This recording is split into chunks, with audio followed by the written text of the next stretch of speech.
மக்கள் அனைவருக்கும் வணக்கம். சமீபத்தில் 2 நாட்களுக்கு முன்னாடி எம்.கே. ஸ்டாலின் அவர்கள் ஒரு வீடியோ ஒன்று போட்டிருந்தார். அந்த வீடியோவில் என்ன சொல்லியிருந்தார் அப்படின்னா, நான் மத்திய அரசை மிரட்டுறேன்னு நினைக்காதீங்க, நாங்கள் 80கள் 60கள் மாதிரி மாறிடுவோம் திமுக.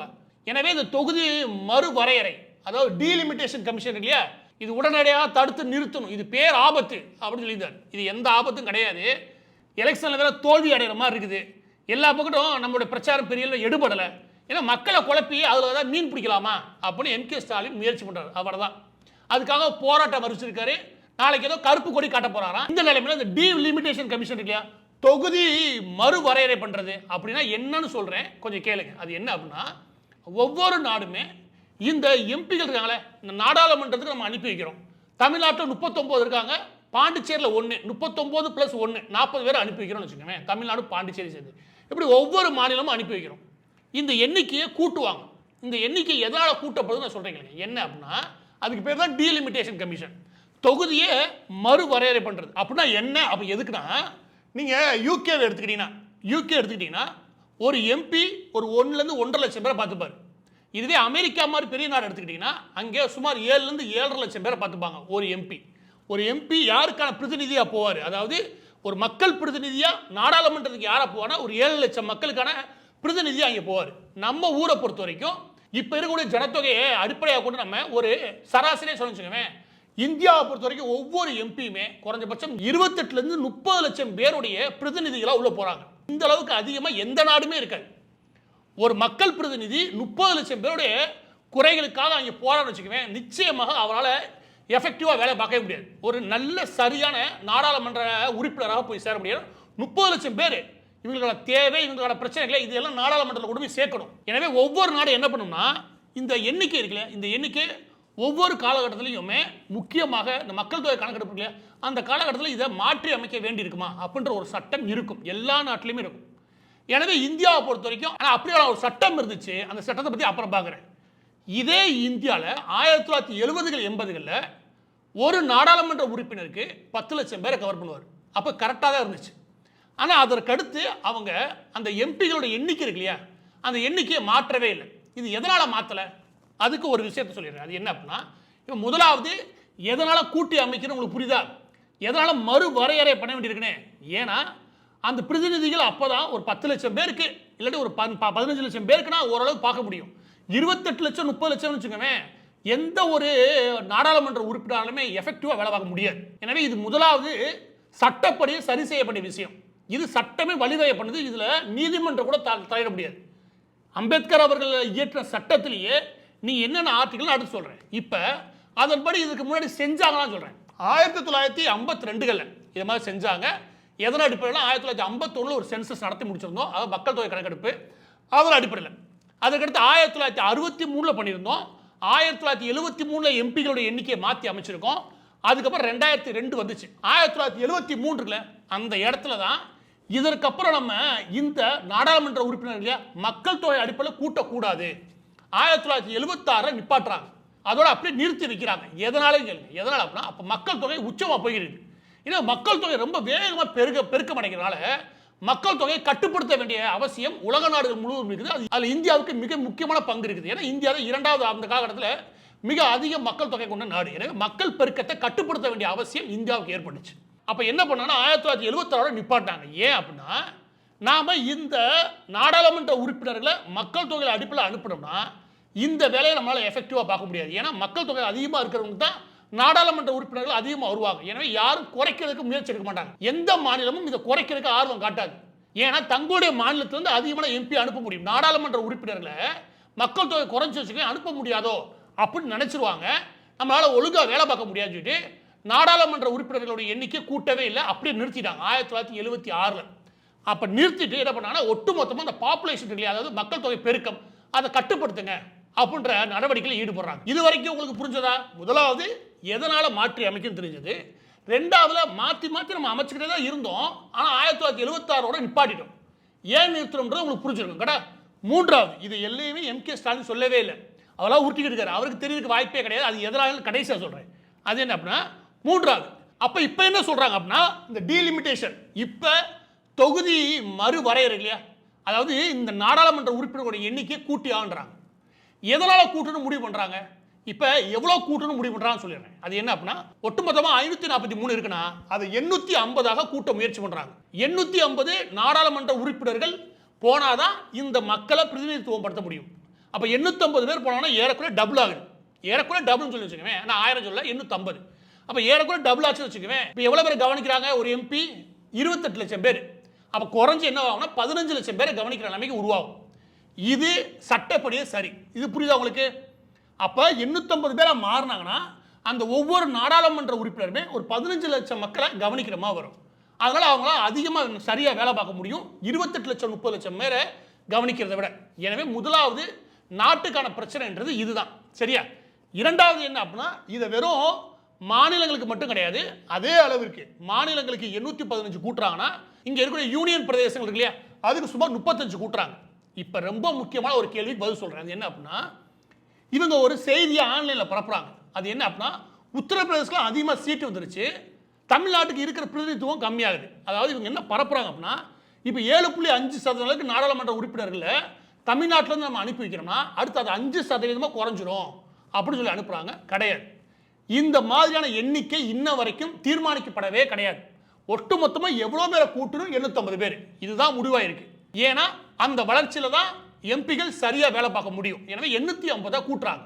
இது புரியுதா? 850 கூட்டுறாங்க. ஒவ்வொரு மாநிலத்துக்கும் எவ்வளவு கூட்டுறாங்கன்ற கணக்கு இல்லையா? இது எல்லாம் நாடாளுமன்றத்தில் கூடி எல்லாருடைய புகார்களையும் கேட்டு அதுக்கு எல்லா தரப்பும் எல்லா மாநிலங்களும் பாதிக்காத வகையில் இந்த முடிவை நம்ம எப்படி எடுக்கிறது அப்படின்றதுக்காக அவை கூடுது. இதுதான் எந்த மாநிலத்துக்கு எவ்வளவு சீட்டுன்றது இன்ன வரைக்கும் ஒதுக்கவும் கிடையாது, தீர்மானிக்கவும் கிடையாது. எனவே இந்த இடத்துல தான் இந்த திமுக கும்பல் ஒரு பிரச்சாரத்தை பரப்புது. என்னன்னா குறைஞ்சிருச்சு குறைய போகுது தகவலை பரப்புறாங்க. எல்லா பேருமே ஃப்ராட் தான் பண்றானுங்க. 850 கூடுறதுக்கான பரிந்துரை வந்திருக்கு. இதுவும் உறுதியான நம்பர் கிடையாது. இதை போய் எதிர்த்து நாடாளுமன்றத்தில் நம்முடைய ஒவ்வொரு மாநிலங்கள் என்ன பேசுறாங்க, அவங்களுடைய தேவை என்ன இருக்கு, அவங்க எப்படி தங்களுடைய உரிமைகளை மீட்கணும்னு நினைக்கிறாங்க, அவங்களுக்கான உரிமையில எங்கேயாவது பிரச்சனை இருக்குன்னு நினைக்கிறாங்களா, இது எல்லாம் விவாதம் பண்றதுக்கு தான் நாடாளுமன்றம் கூடுது.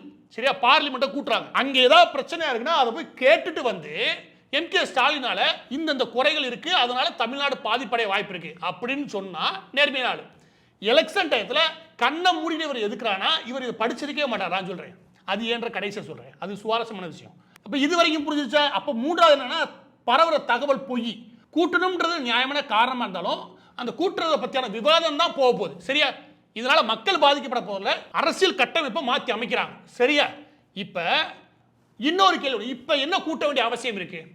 அப்ப மக்கள் தொகை குறைஞ்சிருச்சா அப்படின்னா, இந்த மக்கள் தொகை கணக்கெடுப்பு இருக்கு இல்லையா, இந்த விவகாரத்தில் என்ன பண்ணாங்க அப்படின்னா 76 மட்டும் கிடையாது, இதை ஒவ்வொரு முறையும் பார்த்துட்டே வந்தாங்க. 2002 என்ன பண்ணாங்கன்னா, திரும்ப நம்ம இந்த மக்கள் தொகையை வச்சு யோசிக்கணும்ல, அது மறுவரையறை பண்ண வேணாம், அப்படியே நிறுத்துங்க. 2026 பாரு முடிவு பண்ணிக்கலாம், அடுத்த 24 வருஷம் முடிவு பண்ணிக்கலாம் முடிவு பண்ணிட்டாங்க. 2002 தான் இதை முடிவு பண்றாங்க. கரெக்டா 24 வருஷம் ஓடிடுச்சு, 2026 வந்துருச்சு. இந்த 2026 நம்ம மாற்றி அமைக்கணுமா வேணாமா, இதுதான் கேள்வி. மாற்றி அமைக்கணும்னு எல்லா வல்லுநர்கள் ஏன் சொல்றான்னு கேளுங்க. ஏன்னா பெரும்பாலான மாநிலங்கள் இருக்கு இல்லையா, பெரும்பாலான மாநிலங்கள இந்த குழந்தைகள் பெரும் சதவீதம் இருக்கு இல்லையா, அது பெரிய லெவலில் குறைஞ்சிருச்சு. தமிழ்நாடுல 1.7 தான், கேரளால 1.5 தான், கர்நாடகா 1.7. அதாவது ஒரு குழந்தை 2 குழந்தை பெற்றுக்கல பெருசு, பெரும்பாலும் ஒரு குழந்தை தான், அதிகமாக 2 குழந்தை பெற்றுக்கிறாங்க, அவ்வளோதான். அதே இது நீங்க உத்தரப்பிரதேசல 2.4, 2 இல்ல 3 குழந்தை பெற்றுக்கிறாங்க. பீகாரை பொறுத்த வரைக்கும் 2 இல்ல 4 அந்த அளவுக்கு பெற்றுக்கிறான்னு வச்சுக்கோங்க. இவங்க அதிகமாக தான் இருக்காங்க. ஆனால் தென் மாநிலங்கள் இருக்கு இல்லையா, அதெல்லாம் குறைஞ்சிருச்சு. எனவே மக்கள் தொகை கட்டுப்பாட்டுக்குள்ள வந்துருச்சு. இதற்கு கீழே போனச்சுக்கோ 0.5 போச்சுக்கவே அது மீண்டு வரவே வராது. எனவே மக்கள் தொகை கட்டுப்படுத்தணுன்ற விளம்பரங்கள் பண்றதில்ல, அதுக்கான முயற்சிகளை ஈடுபடுறதில்ல இது இந்திய அரசு. இப்ப நம்ம நினைச்ச மாதிரி அது கட்டுக்குள்ள வந்துருச்சு. எனவே இந்த மக்களுக்கு ஏத்தாப்புல மக்கள் பிரதிநிதிகளை கூட்டி ஆகணும். இப்ப புரியுதா? எனவே இந்த நேரத்தில் நம்ம அமலாக்க வேண்டியது அவசியம். அதுதான் ஆரோக்கியமான அரசாங்கத்தை உருவாக்க முடியும். நான் திரும்ப சொல்றேன், இது யாரோ பலனடைகிறாங்கன்றலாம் அடுத்தடுத்த கதை, அவன் என்ன வேணா பேசலாம் வச்சுக்கவேன். அப்பதான் ஒரு ஆரோக்கியமான அரசியல் கட்டமைப்பு உருவாக்க முடியும். இங்கேருந்து நம்ம 15 லட்சம் பேருக்கு ஒரு நாடாளுமன்ற உறுப்பினர் அவர் போய் நம்மளால பேச முடியும். ஒவ்வொருத்தர் பேர் 30 லட்சம் பேருக்கு பிரதிநிதி வச்சுக்கவேன். அவங்க 2 நாடாளுமன்ற உறுப்பினர்கள் என்ன வேலை பார்க்கணுமோ அதை ஒரு நாடாளுமன்ற உறுப்பினர் பார்க்குற நிலைமை உருவாயிருக்கு. எனவே இந்த நேரத்தில் செய்ய வேண்டியது அவசியமா இருக்குன்னா எல்லா பேருமே சொல்லுவாங்க ஆமா. எந்த படிச்ச வல்லுநர்கிட்ட வேணா கேளுங்க, அவங்களுடைய பரிந்துரை என்னன்னா ஆமா செய்ய வேண்டியது அவசியம். சரி, இதை வெறும் பிஜேபி மட்டுமே செஞ்சிட முடியுமா? முடியவே முடியாது. அப்படி இந்த அரசியலமைப்பு கட்டமைப்பு சட்டமைப்பு மாற்றவே முடியாது. அவங்க நாடாளுமன்றத்துடைய இரு அவைகளையும் கூட்டி அதுல மாநிலங்களுடைய ஒப்புதல் வாங்கி மாநில பிரதிநிதிகளோட பேசி அந்த குறைகள்லாம் தீர்க்கப்பட்டு அதற்கப்புறம் என்ன வரையறை செய்யப்படுதோ அது எல்லாமே மீண்டும் ஒரு முறை விவாதம் பண்ணி குறைகள் தீர்க்கப்பட்டு முழுமையாக வெளியே வரும். இவ்வளவுதான். இதுக்கு எதுக்கு இப்ப நான் கருப்பு கொடி கட்ட போறேன், நான் நடுத்தருக்கு வரேன், நான் திரும்ப 70 80 மேல போறேன், நான் மிரட்டை நினைக்காதீங்க, மிரட்ட தான் செய்வேன் அப்படின்னு ஏன் இவர் பேசுறாருன்னா, காரணம் தேர்தலில் சமீபத்தில் நம்ப முடியாத அளவுக்கு சமீபத்தில் வேக வேகமாக திமுக மீது மக்களுக்கு பெரிய நம்பிக்கை போச்சு. ஸோ சர்வே எடுத்து பார்த்தாங்க, சமீபத்தில் சர்வேல திமுக வெற்றி பெறாத வந்துருச்சு. எனவே எதை சொல்லி உருட்டுறது, எதையாவது சொல்லி உருட்டி நம்ம பண்ணுவோம். எப்போவுமே திமுக தோல்வி அடைய போகுதுன்னு வச்சுக்கோங்க, ரெண்டு விஷயம் பண்ணும். தோல்வி அடைய போகுதுன்னு தெரிஞ்சுட்டான். ஒன்று இவிஎம் மிஷின் இருக்கு இல்லையா, அதை ஹேக் பண்ணலாங்க, அதெல்லாம் முன்கூட்டி அதில் ஓட்டு போட்டு வைக்கலாம் அப்படின்னு பரப்புவாங்க. இன்னொன்று மாநில உரிமை, தன்னாட்சி உரிமை, மாநிலத்துக்கான சுயாட்சி இப்படி கிளம்புவாங்க. இது ரெண்டும் எப்போ கிளப்புவானா அவன் ஆட்சிக்கு வரலன்னு வச்சுக்கோ. இதில் ஆல்ரெடி கிளப்ப ஆரம்பிச்சிட்டாங்க. எது இவிஎம் பற்றி யாரு இந்த கலைஞர் இருக்கார் இல்லையா, அந்த கும்பல் கிளப்ப ஆரம்பிச்சிச்சு. இந்த வந்துட்டார் இவர் மாநில உரிமை பேசிக்கிட்டு. எனவே இதுதான் கரெக்டான சைன். என்னது, திமுக தோற்க போடுன்னு அவங்களே ஒத்துக்கிறதுக்கு. சரியா? இப்போ இதில் கூட 4வது கேள்வி ஒன்று இருக்கு, இது சட்டப்படியே சரியா அப்படின்னா 2002 எக்ஸ்டெண்ட் பண்ணோம். ஆனால் சட்டம் என்ன சொல்லுது அப்படின்னா, ஆர்டிகல் 81 என்ன சொல்லுதுன்னா, மக்கள் பிரதிநிதிகளை கட்டாயம் நீங்க கூட்டி தான் ஆகணும். ஆர்டிகல் 82 என்ன சொல்லுதுன்னா, அது மக்கள் தொகையின் அடிப்படையில் இருக்கணும் அப்படின்னு சொல்லியிருக்கு. அந்த இடத்த தான் நம்ம சரி செஞ்சாகணும். அது மக்கள் தொகை அடிப்படையில்ன்றது அந்த காலகட்டத்தில் 50களில் சரியா இருக்கலாம். ஆனால் இந்த காலகட்டத்தை பொறுத்த வரைக்கும் நம்ம எஃபெக்டிவாக வேலை பார்த்து தென்னிந்தியா முழுவதுமாக மக்கள் தொகை கட்டுப்படுத்திருக்கோம். எனவே இந்த ஆர்டிகல் 82 இருக்கு, இது சரி வராது. இதுல சரியான திருத்தம் தேவை. கரெக்டா? ஏன்னா பிரதிநிதித்துவம் குறையக்கூடாது, இது நியாயமான விஷயம். 3வது ஆர்டிகல் 170 இது என்ன சொல்லுது அப்படின்னா, ஒவ்வொரு மாநிலங்களாக இருக்கு இல்லையா, அது எப்படியா இருக்குது, மாநிலங்களில் இருக்கக்கூடிய அந்த சட்டப்பேரவை இருக்கு இல்லையா, அது எப்படி இருக்குது.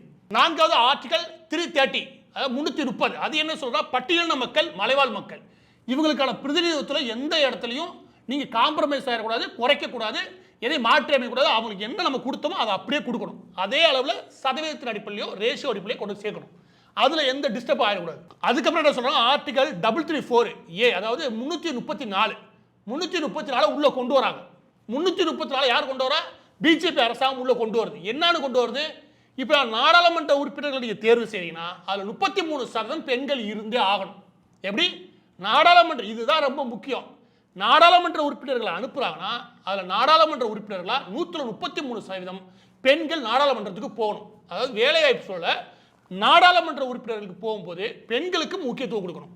எப்போ நீங்க இதை டீலிமிட்டேஷன், அதாவது இதை மறுவரையறை பண்றீங்களோ, அது மறுவரையறை முடிஞ்சதுமே 850 ஆக்கிறீங்களா, பை டிஃபால்ட்டா பெண்களுக்கான உரிமையே வந்துடும்.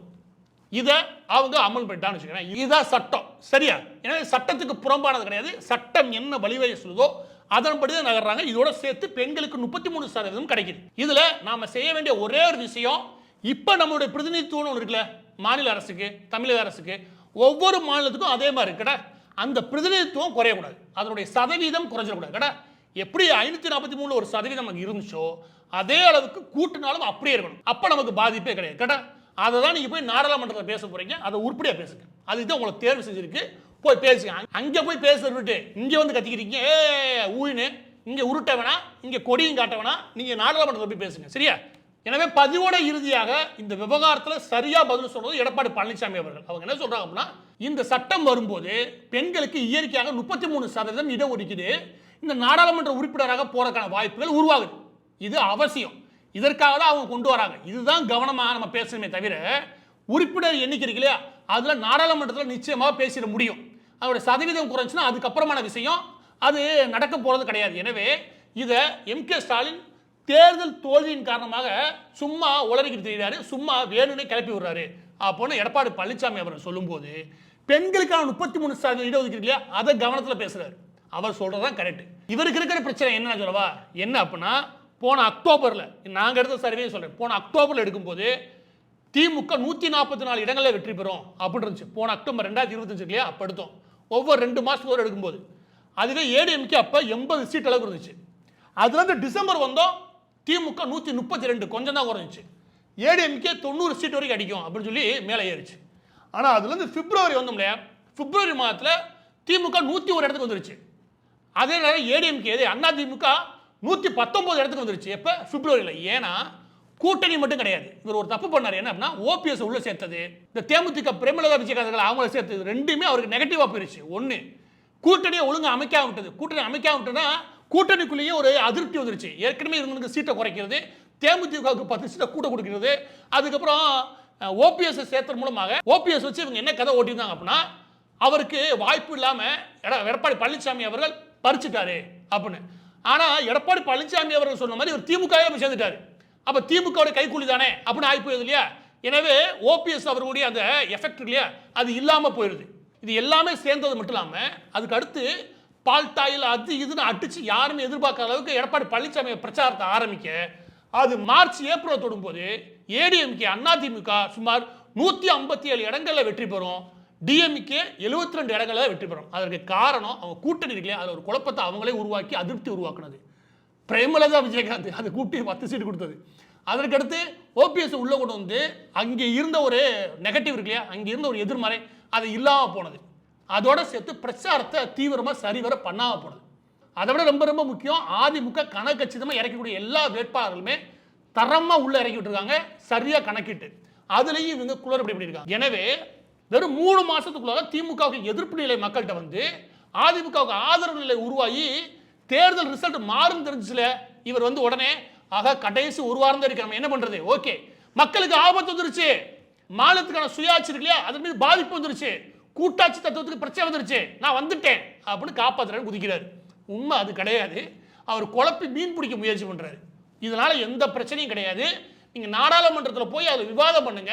அதில் ஏதாவது தவறா விவாதம் ஆனிச்சு, நம்ம ஏதாவது பாதிக்கப்படுறமா இருந்துச்சுன்னா வாங்க, நானும் சேர்ந்தே போராட்டத்துக்கு வரேன். இறுதியாக ஒரே ஒரு வீடியோ, அதையும் நீங்க பார்த்துருங்க அவசியமா. ஏன் அப்படின்னா இவன் நான் சொன்னேன் இதெல்லாம் எம்கே ஸ்டாலினுக்கு தெரியும் நினைக்கிறீங்க, நிச்சயமா தெரியாது.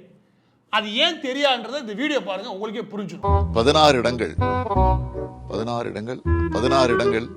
60க்கும் மேற்பட்ட கலை நிகழ்ச்சிகள். 16 இடங்கள்னா மீண்டும் வருகிறது சென்னை சங்கமம். சூழ்ச்சிக்கு இரையாகி என பகைவர்களால் அனைவரும் வாருங்கள் நம் தமிழன் கலைகள் யாவின் கரெக்ட் தானே, கதைகள் சொல்லிட்டேன் கரெக்ட் தானே. நிகழ்வினை தொடங்கி நிகழ்வினை